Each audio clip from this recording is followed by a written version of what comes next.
인간의 편의를 중심으로 설계되고 만들어진 공간 도시. 그 중에서도 서울은 가장 크고 복잡한 인공도시다.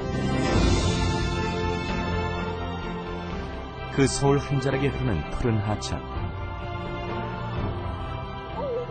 여름 한낮 사람들의 시선을 잡은 것이 있다. 땡볕더위마저 있게 한 녀석의 출현. 바로 너구리다. 볼범 태어난 새끼 너구리들이 어미와 함께 나들이를 나왔다. 도시의 한 자락에서 새끼를 낳고 기르는 너구리들.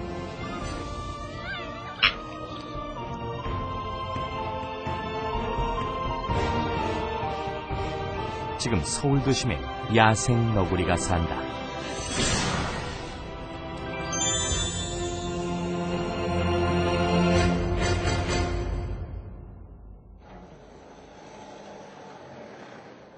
지난 4일 서울의 동물사랑 실천협회에 긴급 구조 요청 전화가 걸려왔다. 서울 포이동에 있는 작은 체육공원에서 새끼 너구리들이 맨홀 구멍에 빠졌다는 것이다.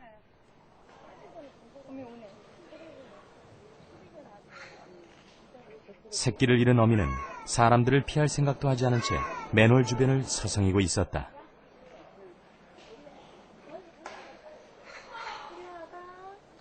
사람들이 있길래 무슨 일인가 하고 봤더니 너구리 새끼가 저 안으로 들어가가지고 못 나오고 있다고 그래가지고 제가 여기 서서 계속 확인해 봤어요. 그랬더니 그 굴 안에서 그 하수구 안에서 너구리 새끼가 이렇게 올라와가지고 내미는 걸 저는 봤거든요. 그리고 내려가더라고요. 그 안으로 다시. 여기가 얘네들이 이제 다니는 길이기 때문에 까지 물이 있으니까 일로 들어간 것 같아. 빗물이 흘러내려가도록 만들어 놓은 배수관 구멍은 자그마했다. 사람이 들어갈 수 없으니 뭔가 다른 구조 방법을 찾아야 했다. 이게 길거든요. 잘라서 길게 해가지고 넣어주자는 거예요. 새끼가 잡고 올라올 수 있거든, 그러면.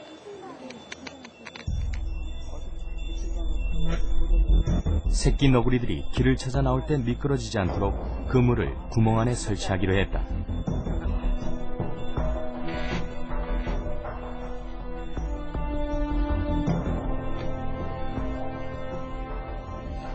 어두운 맨홀 속에서 두려움에 떨고 있을 새끼를 소나기라도 쏟아지기 전에 구해야 한다.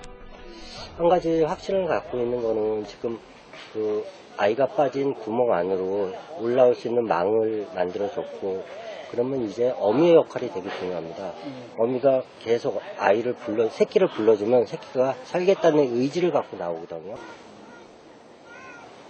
어미가 새끼들을 맨홀 밖으로 유도해낼 수 있게 사람들은 먼 발치에서 지켜보기로 했다. 막 물어라. 그럼 새끼가 들리게.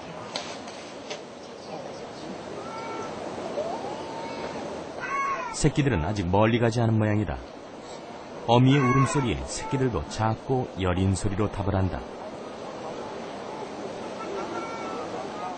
하지만 새끼들은 점체 나오질 못하고 있다.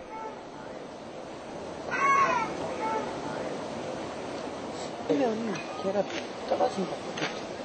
결국 1시간 남짓 흐른 뒤 119 구조대의 도움을 요청했다. 어린 새끼들에게도 어미 너구리에게도 헤어나기 어려운 도심 구조물이다.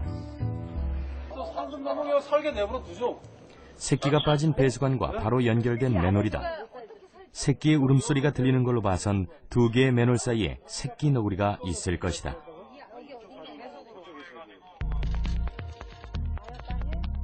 직접 맨홀 안으로 들어가 배수관 안쪽을 살펴보기로 했다.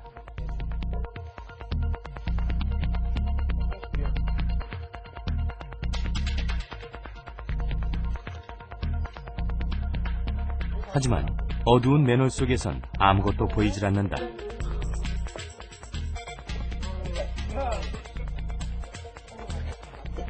배수관 더 아래쪽으로 내려간 것일까?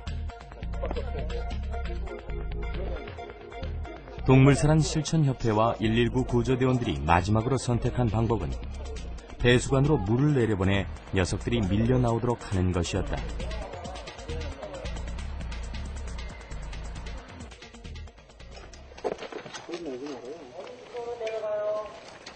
네? 어린 녀석들을 받아내기 위한 채를 아래쪽 맨홀 속 관에 바싹 댔다. 지주임님! 관짝 조금만 열어! 물 조금만요. 그리고 새끼들이 다치지 않을 정도의 물의 양을 흘려보냈다.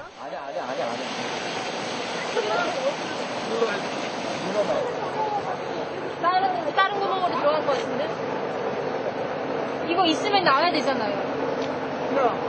이 정도 힘이면. 연락 붙었으면 무조건 나오지. 하지만 기대와는 달리 녀석들은 나오질 않았다. 이미 다른 관으로 들어갔다면 복잡하게 얽혀있는 관에서 찾아내는 건 불가능해 보인다. 결국 사람들은 무거운 발걸음을 돌릴 수밖에 없었다. 사람들이 떠난 뒤 홀로 남은 어미는 맨홀 주변을 떠나지 못한 채 서성이고 있다.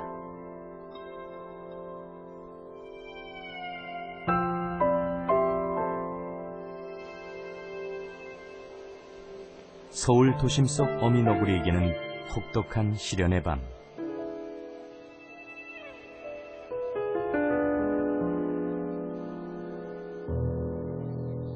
밤새 어미는 맨홀 주변을 지켰다. 하지만 다음날 아침까지도 새끼 너구리의 모습을 볼 수는 없었다.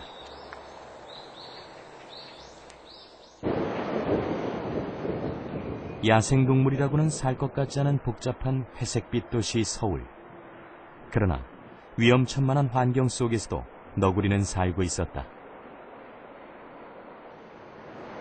과연 서울 도심 속 어느 곳에 너구리가 살고 있는 것일까?